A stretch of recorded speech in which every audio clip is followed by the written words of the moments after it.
Hello everybody, welcome back to 10 Minute Reviews. Jason here. Sorry it's been a little while since I posted a video. I'll try and make this pretty quick. Thank you to all of our patrons, all of our supporters.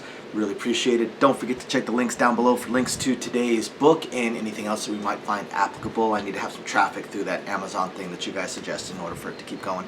Otherwise, I'm going to go ahead and jump right into today's video.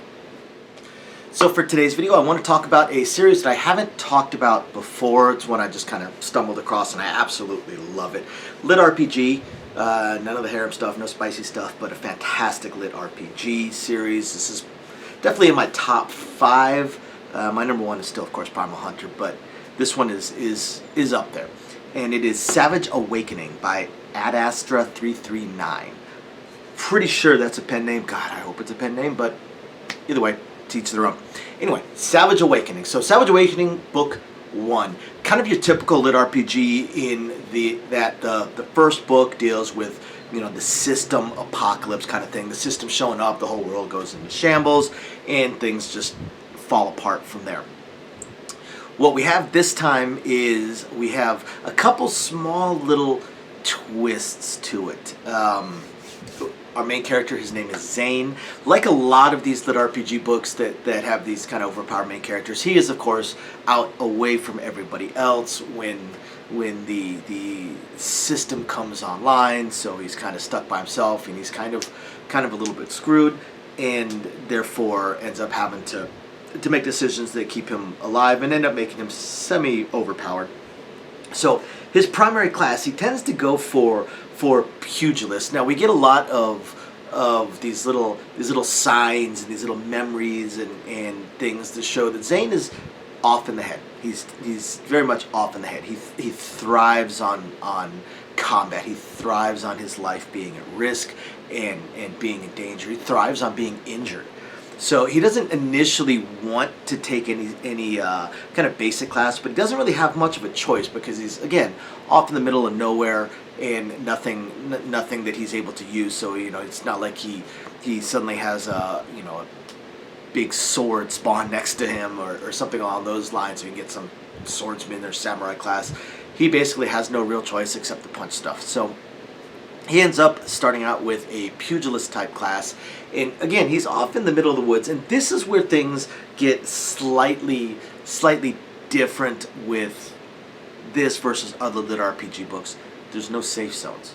There's no safe zones. When this system comes online, he gets this notification, and it's got X number of dungeons. Basically, every area is a dungeon. He's out in the middle of the woods. He's just in a dungeon that's a couple dozen square miles or 50 square miles or whatever it may be, but it's a dungeon. All right, at the edge of that simply starts another dungeon, and when it shows on his notifications, it's X number of tens of thousands or hundreds of thousands of dungeons, 0 safe zones.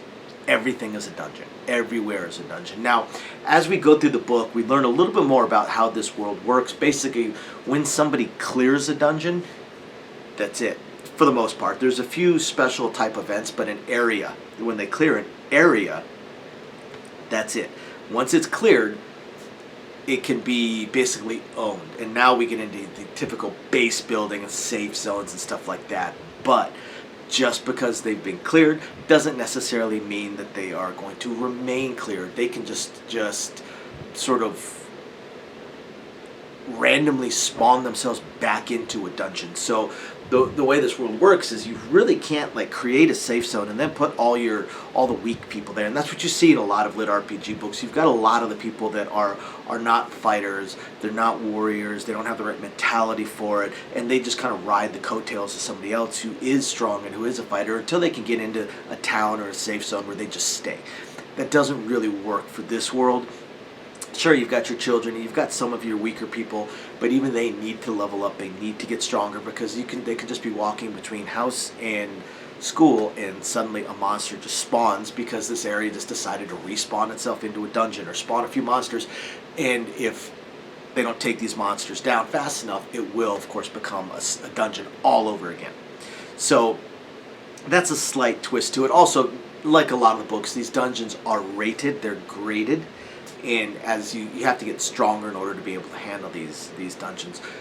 So we've got Zane, and he clears out this area, and again, he's a little bit off in the head, and eventually he starts to kind of normalize a little bit, or at least learn to interact a little bit better with people, but he's pretty much just a battle junkie. In a lot of ways, he reminds me of myself and a few others that are on the spectrum. He's kind of written almost on the spectrum in a way, and he has a lot of those tendencies. So he's basically a battle junkie. Now, as it goes on, he gets stronger and stronger, and we start hearing about more things going on in the wider world. Zane kind of keeps to himself. He's clearing this little area, and then he meets a few people. He clears another area. He tries to organize these people, but he really doesn't want anything to do with people. So he puts other people in charge. Because of his strength, he's the one that's taking over these regions, clearing these dungeons, and then owning that region. So he's putting other people in charge. He creates a faction. It's got a certain number of cleared out regions, and it's slowly growing. Find some great people that he can delegate to. So we've got some definitely some correlations between this and, say, Primal Hunter, or oh wow, I'm forgetting the one that used to be one of my favorites that I'm going to refer to again, but with Super Brother Man. We've got some correlations with that as well. You've got the overpowered characters that then own this area but put other people in charge of it because they're going to continue trying to grow their power. But we also start hearing about these other factions that are growing in different regions of the world that are led by these absolute monster powerhouses as well. Now, as Zane keeps leveling up, we once again get some parallels between this and another set of books, in that he ends up with these chains. He ends up with these chains that he can control, that as he levels up, they get, swords at the end, axe heads at the end, things like that. At one point, these chains are probably a mile long, if not longer, that he could absolutely control. So there's definitely some correlation between, there's some parallels between this one and some other, and another book series that I actually stopped reading. It was absolutely amazing series, but that other one just, it got too wordy. 30 pages to describe something that could be described in a page and a half was just getting old. This one moves. This one moves along. In fact, I would even say book one could have been split into two books and fleshed out a little bit more, because this one moves, but really, really good. We start meeting some of these other people, some of these other powerhouses. We learn about world rankings, and of course Zane is up there. Now, he's not at the top. Whether or not he could be at the top, who knows? He's like a typical fighter, full of confidence in himself. Now, he's strong enough that he can back it up, and he's got some interesting and pretty cool abilities, and we meet some interesting other people as well, some kind of little followers of his and stuff like that. I gotta say, this book hooked me hard. Again, this is in my top 5 lit RPG books. You guys really should check it out if you like any of the other lit RPG books we've talked about. Thank you everybody for watching. We will catch you guys next time. Bye now.